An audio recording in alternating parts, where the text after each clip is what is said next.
So thank you for coming. So honestly, I debated whether or not to have a class tonight. I had a class in Hebrew as well. Just it's not always comfortable or convenient to hear people speak in the midst of everything. But since it's one of the only things I can be useful at, so we decided to get together anyway, and I'm glad some people wanted to hear. So the first thing, of course, we want to pray to Hashem that He gives all our people, all our nation, a great blessing, that our soldiers are victorious first and foremost, and that the victory is a true victory that will enable us to stand tall again. And Odcha Hashem ki anafta bi, verse says that we should stand so tall afterwards that we can even give thanks for everything we've gone through, not just in the past few days, but the Jewish people have gone through a lot over decades, years, centuries. And also we want to wish all of the people who are in harm's way, and people who have been injured and kidnapped and murdered. Kodesh Baruch Hu should send nechama to everyone. It says that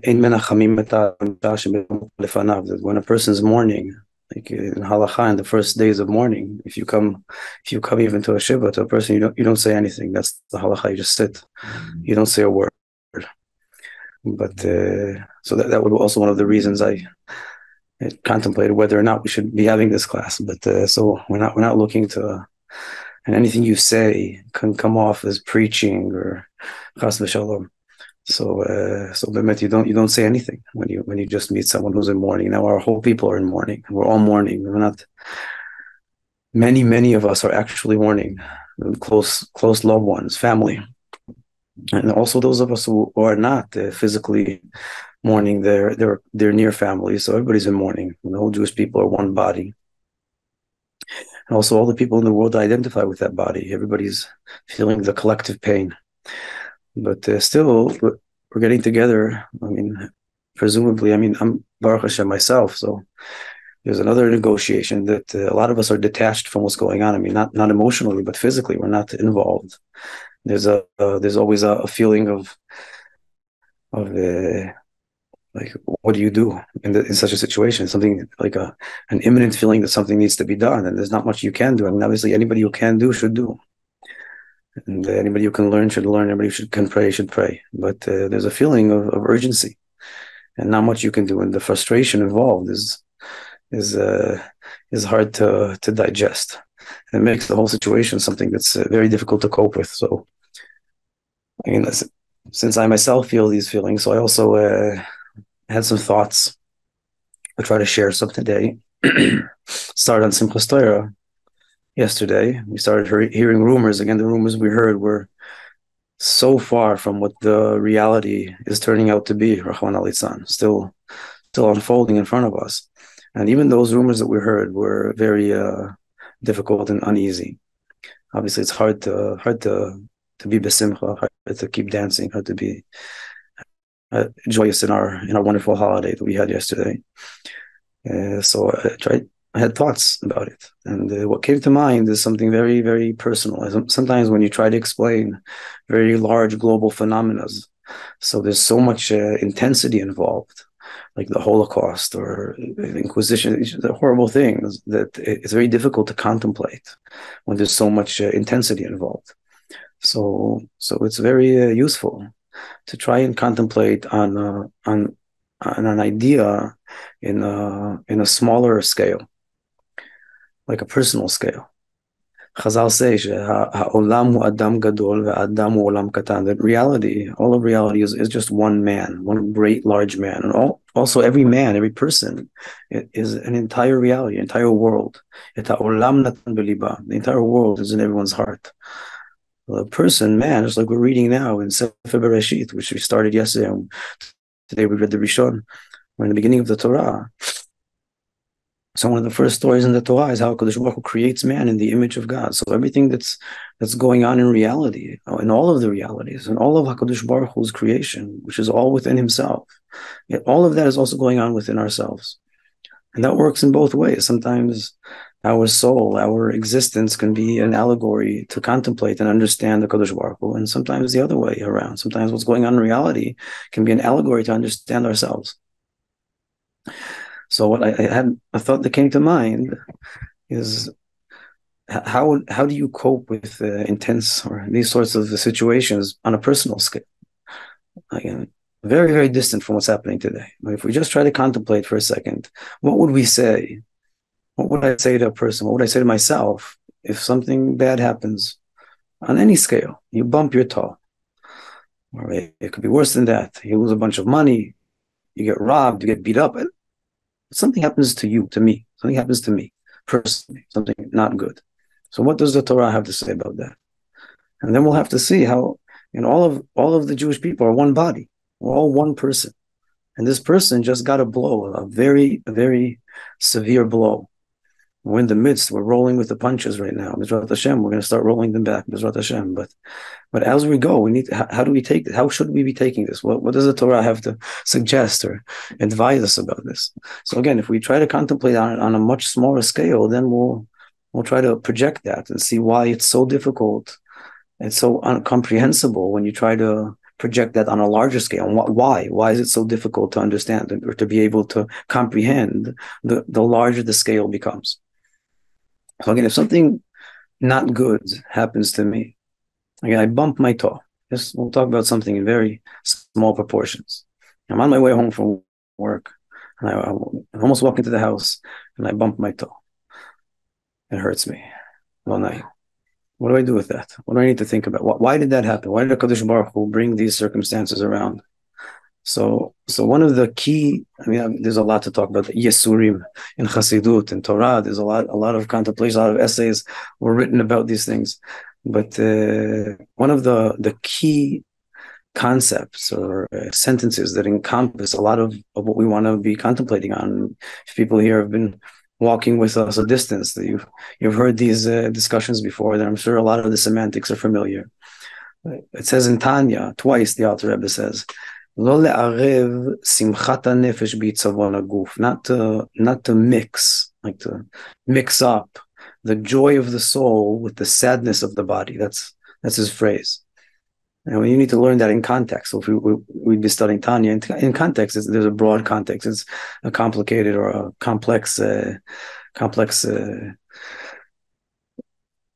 that needs to be studied. But the way we'll approach it today, what the Rebbe is explaining there in general is that there's a side, or a body side, which is inherently sad. The body, other than the physical body, also the physical body, is all of our experience, our experience of existence, how we experience our existence, the feeling of mortality, of how serious reality is, how heavy reality is, how everything happening outside is something that we are captivated in. It's very difficult to move reality. Like, for instance, today in the situation, if you're familiar a little bit and you try to calculate where things are going and the leaders and the politicians and all of the UN, it doesn't add up well. There's a lot of anguish there, a lot of feeling of just exhaust all hope, because reality is so heavy and so weighing on us that it gives you a feeling of anguish, of sadness. Also in a person's personal life. In our body, or just our physical existence is entropic. We're disintegrating. And the more I focus on it, the more sadness there is there. So the body is inherently sad.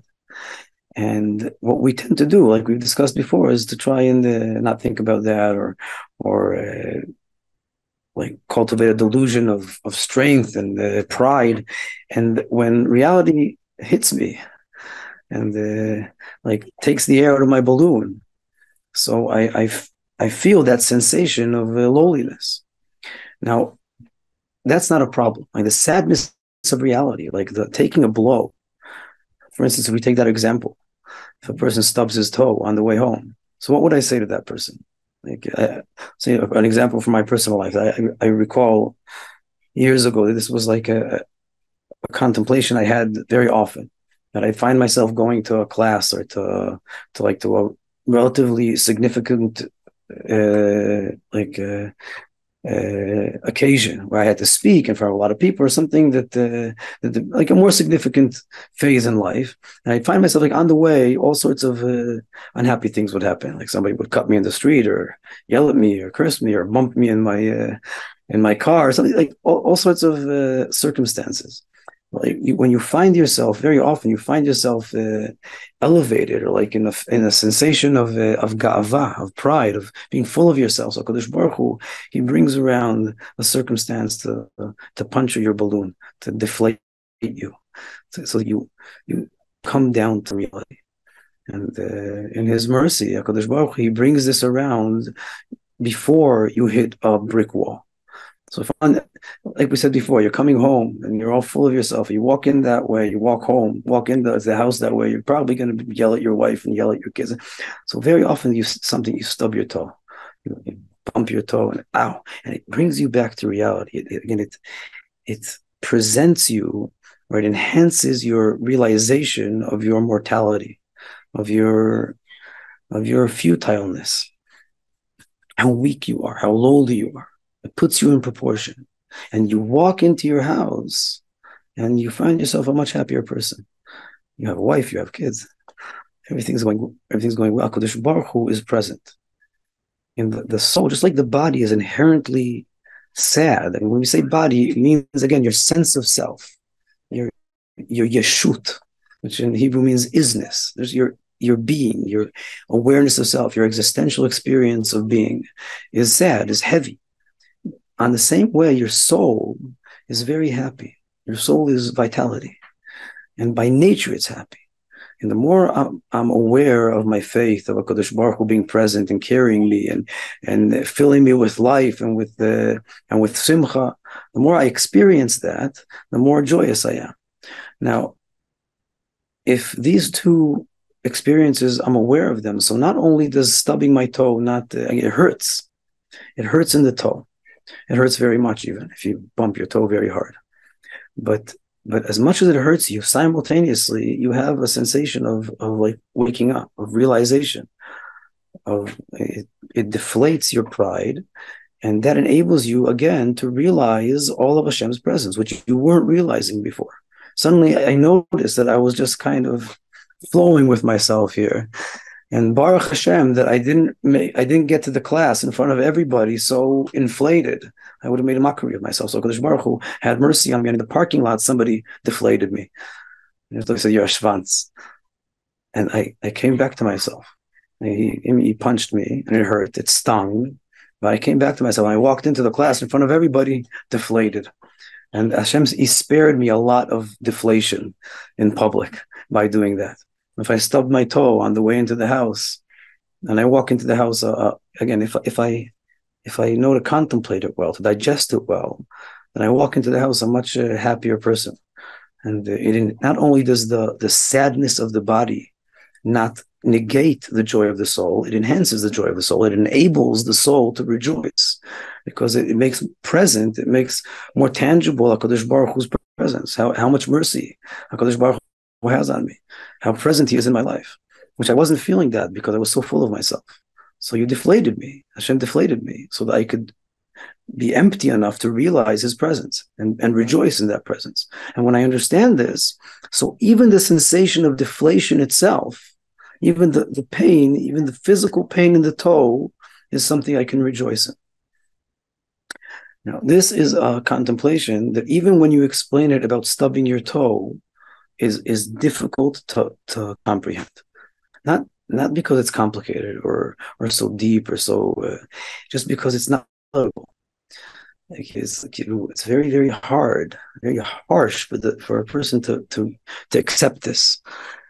So again, if we're talking about a stubbed toe, and we give a few examples, maybe we can comprehend it. But the larger you put the scale, if you take this example about a stubbed toe, about a tragedy, someone going through very, very difficult circumstances, it becomes much more difficult to digest this, like to comprehend. Even though, again, it's true on any scale, like any algorithm, it's true on every scale. Everything Hashem does is always the chesed of rachamim, and if you're awake enough, you're bright enough, and you're willing enough, and faithful enough, and trustworthy enough, and you give trust in Hashem, then you're also capable always to see this. But even when you see it, and even when you can comprehend it in your mind, it's very hard to digest, to comprehend, internalize this. The larger the scale grows. And again, this is even on your personal life, like just me and myself. So if it's a stub toe, okay, somebody bumped my car, okay. But the larger the scale grows, the more difficult it is to make peace between the joy of the soul and the sadness of the body. Now, if I say this on the collective consciousness of our people, which is also one body, then it becomes completely difficult to digest. That not to mix in our minds, we need to learn not to mix the joy of the soul with the sadness of the body. What's the body? What's the soul? And again, in the larger man, ha'olamu adam gadol. It says, like we mentioned before, that the world is one man. All of the people, all the Jewish people, are one body. What's the body? What's the soul? Again, same thing. The collective sensation which we all share. Some may be more, some may be less, but the collective consciousness or feeling of our people, of how large the world is, how significant reality is, how dire our situation is, all of that feeling of the heaviness of reality, that's our body. And what we tend to do, just like with our own personal pride, is what we tend to do in order to not feel the futility and the anguish that's accompanied with feeling our reality, is that we tend to aspire to imagine a different image. That no, we're strong, we're immortal, we have strong army, and we have diplomatic relations, we have all sorts of delusions to enable us to not feel that mortality, that lowly sensation. Now, all of those delusions, those are our problems. Those are the liabilities that we carry around. Just like a person walking around with a big pride, with a big sense of self. He walks home, he's going to bump into his wife, he's going to bump into his kids. And that is the toe that's going to be stubbed. You have a big toe, you're going to knock it.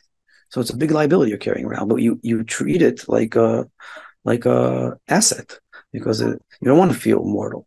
So every bump you get, like we said before, again, if I say this on a very small proportion, I bump that toe that I'm carrying around, that big sense of self.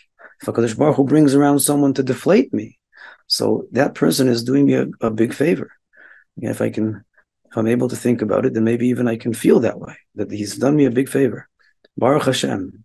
I should give thanks to that person who just cut me in the street and yelled at me right before my big class, that he mamish saved my life, put me in proportion so I can come here and talk something normal, not just squirt out all of my inflated self and make a mockery of myself. So that person did me a big favor, even though it stung. And if I can think about that, I can even enjoy the stinging, like we said before. So again, when I get punched, like the sadness of the body, the deflation of the body is itself an asset, like deflating us, and also on a collecting level. So there's something in the breaking of our pride. It's very painful. It can sting, and the circumstances can be horrible. And what does that enable? Just like in my personal life, it should enable me to wake up from my delusion and realize HaKadosh Baruch Hu's presence, how much mercy, how much rachmei shamayim there is on us. And again, it's never a mathematical proportion. Like what you'd really need in order to, like how much delusion I've cultivated of myself, so that a little stub toe can make me realize all of Hashem's mercy. That's mamash rachmei shamayim, completely out of proportion.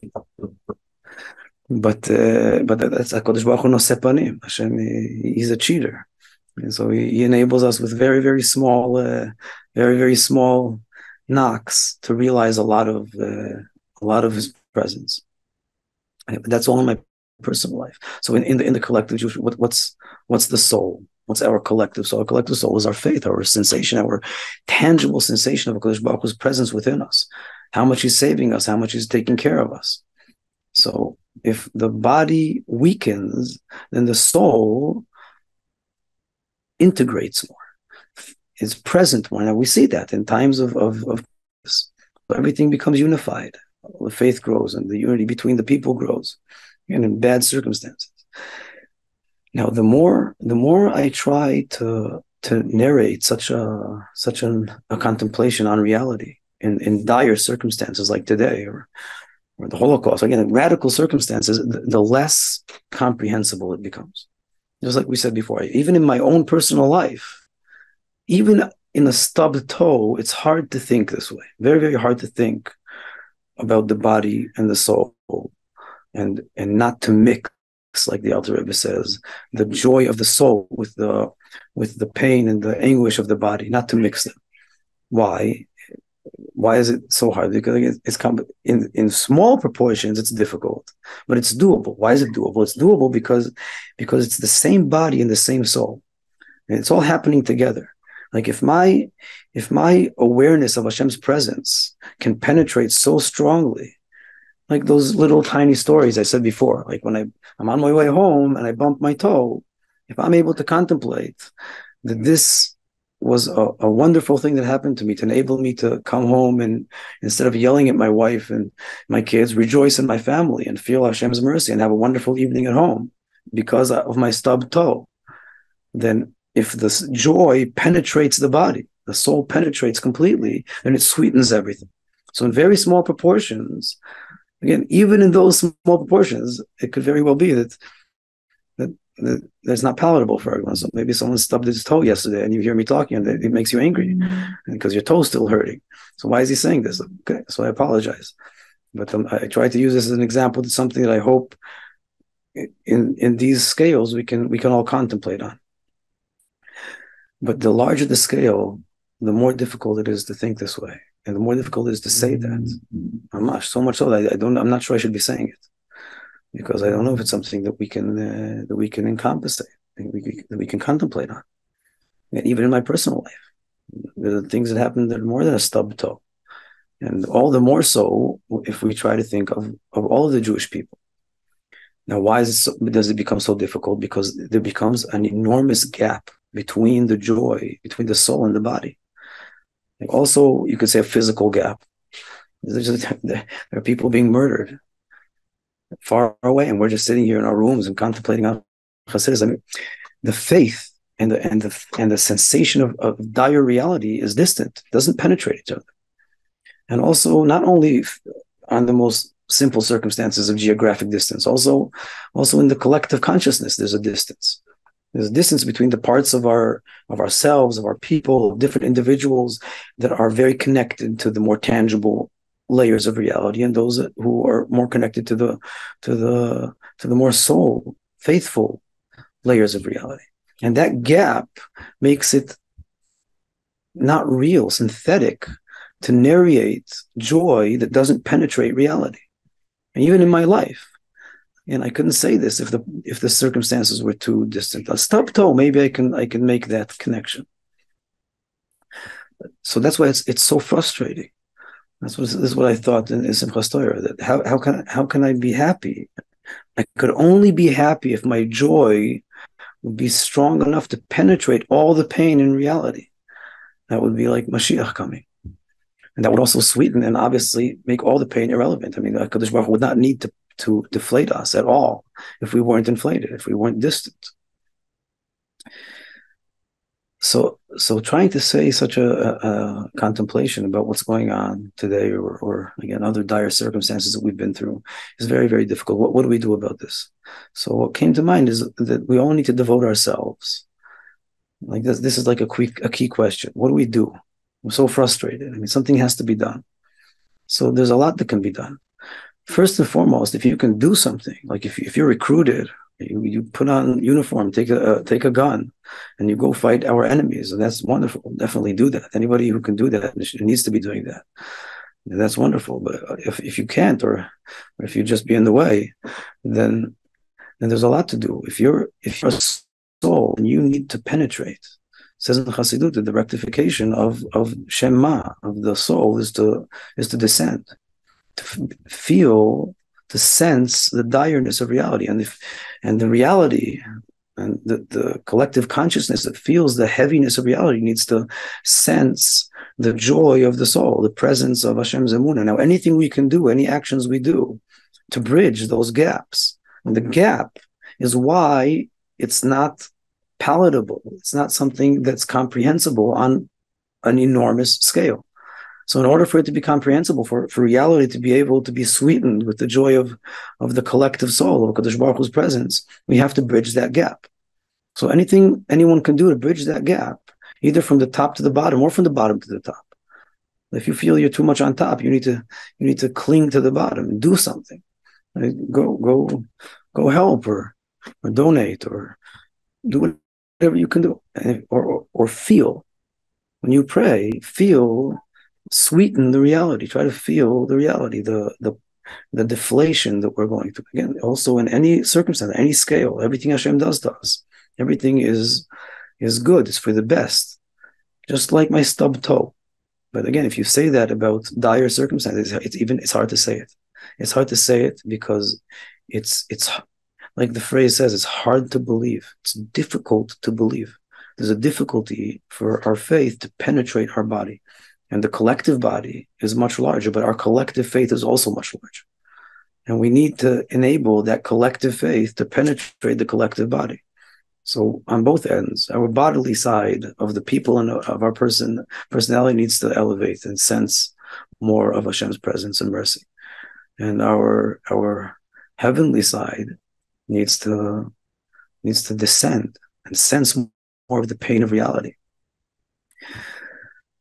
But we need to believe that this is on any scale it's true. And the more you contemplate on, the more you understand the situation. Again, I don't know how much people are acquainted with the situation, but the more you can really feel this and understand this. Still, it's hard to say it and feel it. Definitely not to someone who's right now mourning. Again, you don't say anything to someone who's mourning. But as a people, the frustration, this is where it's coming from. That's really what we wanted to try to explain, like to give an understanding of what is this feeling of incomprehensibility, that something's happening, I can't digest it, I can't take it, because there's such an immense gap between my sensation of reality and my faith that it doesn't penetrate.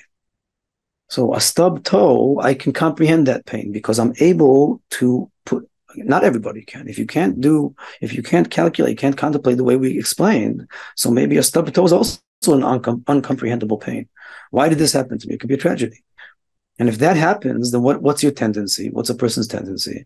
To try and recuperate his pride. Like if somebody, again, bumps you in the street on the way to a class and you can't make this calculation, so what you'll tend to do is just justify yourself. And no, if you only knew who I am, if you knew what a class I'm on my way to give, he'd never say that to me. Try to recuperate that inflated ego that brought you into this situation. Also today, chas v'shalom, if we're not able to see Hashem's mercy in all the circumstances and connect the faith with the body, then what we tend to do is try to recuperate our delusion of diplomacy and quiet and we're strong in our armies and try to just forget about that futility that we've been exposed to. That's not what we should be doing. We should find a way to enable our faith to penetrate our body, and the deflation of our sensation of pride is helping us to do that. That's why it's happening.